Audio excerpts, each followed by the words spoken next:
Hey, what's going on, guys? Welcome back to the channel. Happy Sunday. Hope you guys are all enjoying your day. And today I'm going to be talking about how I went from $1 to over six figures, selling over six figures a year on eBay. And it all started with a Blue's Clues plush doll that I picked up from the flea market that I paid $1 for.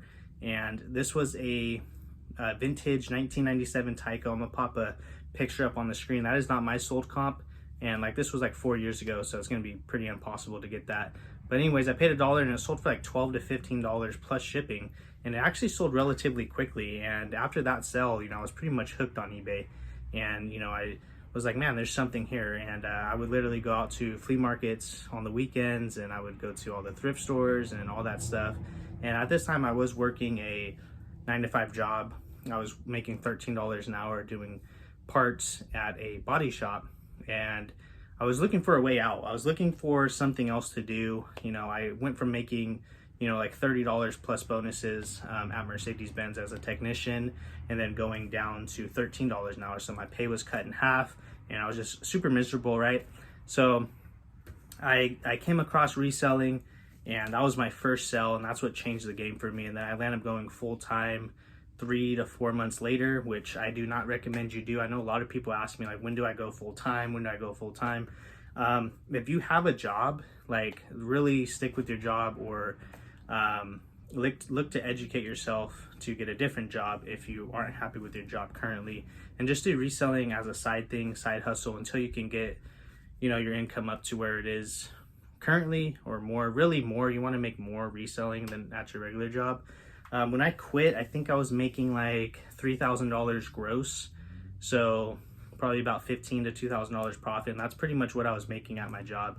And I know it's counterintuitive, I think is the right word.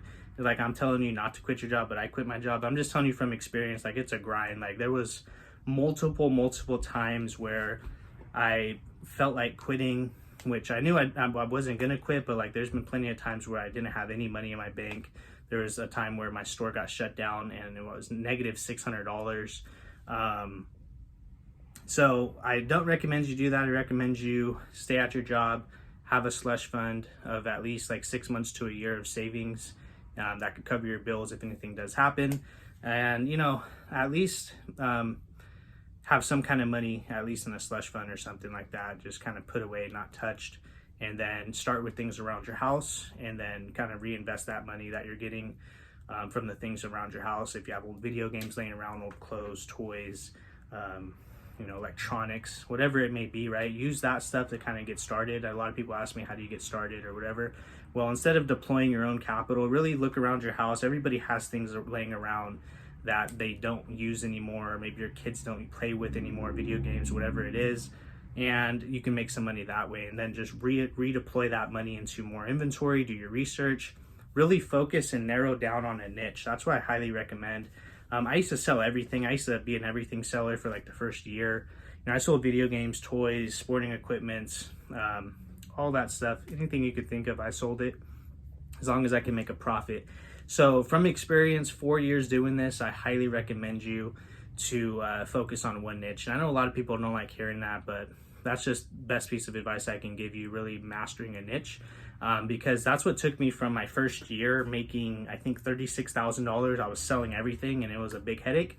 Now that I think back at it, like the shipping and the storing the items. So if you want to get to like that next level, you need to have an inventory system and know how you're going to store all these items. So for me, for clothing, like, I have an inventory system. I know how many items I'm going to list a day. The items that I sell every day are easy to find for me. So if you're selling everything, it's pretty hard to have an inventory system, especially if you're going to be scaling, because you have different size items. Then shipping can be a hassle if you're selling a baseball bat and a pair of shoes and a couple hats and some video games and a PS3 gaming system. So it really just depends on how far you want to take it. If you're just doing this strictly on the side, then maybe, yeah, be an everything seller. I think everybody starts off as an everything seller, but as you grow and kind of figure things out, you start to realize, like, selling in one category is better, and you will end up making money. So that's how I went from $36,000 to like $100,000, then to $136,000 was when I started narrowing down in one category. So just a quick tip there. And then a lot of YouTubers that and I'm not going to name any names, but you guys know who they are.